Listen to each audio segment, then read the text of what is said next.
Hello दोस्तों, आपका स्वागत है हमारे चैनल में एक ड्रीम कम ट्रू में। मैं हूं मंजीत। आज हम पढ़ेंगे मिरर पोइट्री यूनिट 8। पोइट हैं सिल्विया प्लैथ। तो चलिए पोएम को पढ़ते हैं।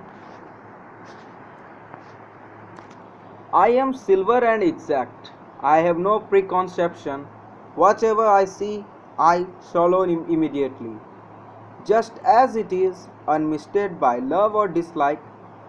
I am not cruel, only truthful. The eye of a little god, four-cornered, most of the time mediate on the opposite wall. It's pink with speckles. I have looked at it so long. I think it's part of my heart, but it flickers. Faces and darkness separate us over and over. So, यहाँ mirror, यहाँ personification हो रही है। यहाँ पे mirror अपनी बातों को रख रही है कि मैं सिल्वर की तरह दिखती हूँ। आई am silver and exact. Exact यानी सच्चा। मैं सिल्वर की तरह दिखती हूँ और मैं सच्ची हूँ। I have no preconception, मुझ में कोई भी पूर्व धारणा नहीं है, यानी मैं पहले से ही कुछ भी सोच कर नहीं रखती हूँ।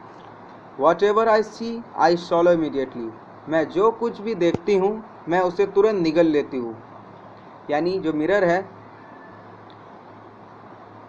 वो जो उसके सामने जो उसके ऑपोजिट खड़ा हो वो उस चीज़ को एग्जैक्ट दिखाती है। जो भी चीज़ वो देखती है उसे वो तुरंत रिफ्लेक्ट करती है। Just as it is, unmisted by love और डिसलाइक। ऐसा नहीं है कि मैं प्यार और नफ़रत, किसी से मुझे प्यार है और किसी से मुझे नफ़रत है, उसमें मैं बदलती हूँ किसी भी चीज़ को। कि अगर मुझे किसी से प्यार है, यानी मुझे कोई पसंद है, तो मैं उसे और भी खूबसूरत दिखाऊं, और जिससे मैं नफ़रत करती हूँ उसे बदसूरत दिखाऊं। ऐसा नहीं है। आई एम नॉट क्रूएल, मैं क्रूर नहीं हूँ। ओनली ट्रूथफुल, सिर्फ सच्चा हूँ।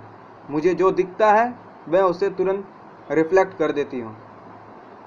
The I of little God, यहाँ पे लिटिल गॉड मिरर को ही कहा जा रहा है। जो आंखें हैं छोटे भगवान की, छोटे ईश्वर की, फोर कॉर्नर्ड, चारों तरफ है। उस छोटे ईश्वर की आंखें चारों तरफ है। मिरर कहती है most of the time mediate on the opposite wall, ज़्यादातर वक्त मिरर जो है वो उसका ध्यान ज़्यादातर उसके अपोजिट वॉल, जो उसके सामने की जो दीवार है उस पर ही उसकी ज़्यादातर वक्त गुजरती है। इट्स पिंक विथ स्पेकलेस, वो जो दीवार है वो पिंक है और स्पेकलेस यानी उस पर धब्बे हैं कुछ।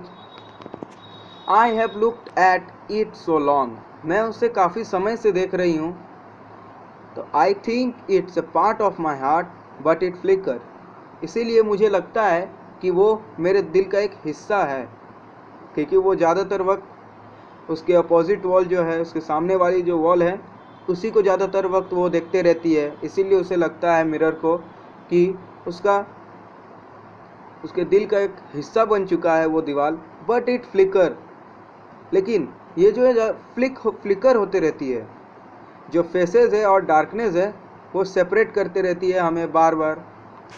जैसे कि कोई चेहरा है, कोई आदमी आया, उस मिरर के सामने खड़ा हो गया, तो जिसके कारण जो अपोजिट वॉल को है वो नहीं देख पाता है मिरर। डार्कनेस हो गया, अंधेरा हो जाता है, जब वो भी उसे सेपरेट करता है बार बार, अगेन एंड अगेन उसे सेपरेट करता है, दीवार को और मिरर को।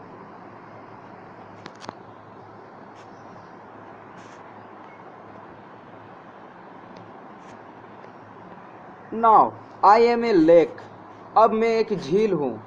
ए वोमेन बैंड्स ओवर मी, एक औरत मेरे सामने आकर बैठ गई। Searching my reaches for what she really is, वो इसलिए यहाँ आई थी कि वो जानना चाहती थी कि वो असलियत में दिखती कैसी है। She turns to those liars, the candles and the moon, वो उन झूठों की तरफ घूमती है जो झूठ बोलते हैं, जो कैंडल्स है और जो मून है उनकी तरफ मुड़ती है। और उसका जो पीठ है, आई सी हर बैक, मैं उसके पीठ को देखता हूँ, एंड रिफ्लेक्ट इट फेथफुली, और फेथफुली यानी भरोसे के साथ, विश्वास के साथ उसे रिफ्लेक्ट कर देता हूँ। मुझे उसकी पीठ दिखती है और मैं उसे रिफ्लेक्ट कर देता हूँ फेथफुली, ईमानदारी से। She rewards me with tears and agitation of hands, वो जो है मुझे पुरस्कार देती है, मुझे पुरस्कारित करती है अपने आंसुओं से और अपने हाथों को हिलाकर। I am important to her, मैं उसके लिए बहुत ही महत्वपूर्ण हूँ। सी कम्स एंड गोज, वो मुझ तक आती है फिर जाती है। एक सुबह, each morning it is her face that replace the darkness, एक सुबह जो है उसकी जो अनैतिकता है, उसकी जो चेहरा है वो अनैतिकता की जगह ले रही थी। In me she has drowned a young girl, मुझ में वो एक यंग गर्ल की तरह डूबी हुई थी। ड्रॉन्ड यानी डूबा होना, यंग गर्ल की तरह, एक युवा लड़की की तरह डूबी हुई थी, और मुझ में ही वो एक बूढ़ी औरत की तरह भी है। Rises toward her day after day like a terrible face, दिन ब दिन उसका जो उम्र है बढ़ता ही जा रहा है, उसका उम्र वो बूढ़ी होते जा रही है, एक टेरिबल फिश की तरह, एक बेकार डरावनी मछली की तरह। यानी पहले वो एक युवा लड़की थी, खूबसूरत लड़की थी, फिर वो एक बूढ़ी औरत बनी, उसका उम्र धीरे धीरे बढ़ता जा रहा था, डे आफ्टर डे लगातार वो एक बेकार सड़ी हुई मछली की तरह दिखने लगी थी। ये थी आपकी पोएम यूनिट 8 क्लास 10th की। अगर आपको पसंद आया हो तो हमारे वीडियो को लाइक कीजिएगा, और आपको कोई भी परेशानी हो या आप कुछ कहना चाहते हो, हमें कुछ फीडबैक देना चाहते हो, तो प्लीज़ हमें कमेंट पे बताइएगा, और सब्सक्राइब करना ना भूलिएगा, बेल आइकन को ज़रूर प्रेस कीजिएगा। Thank you.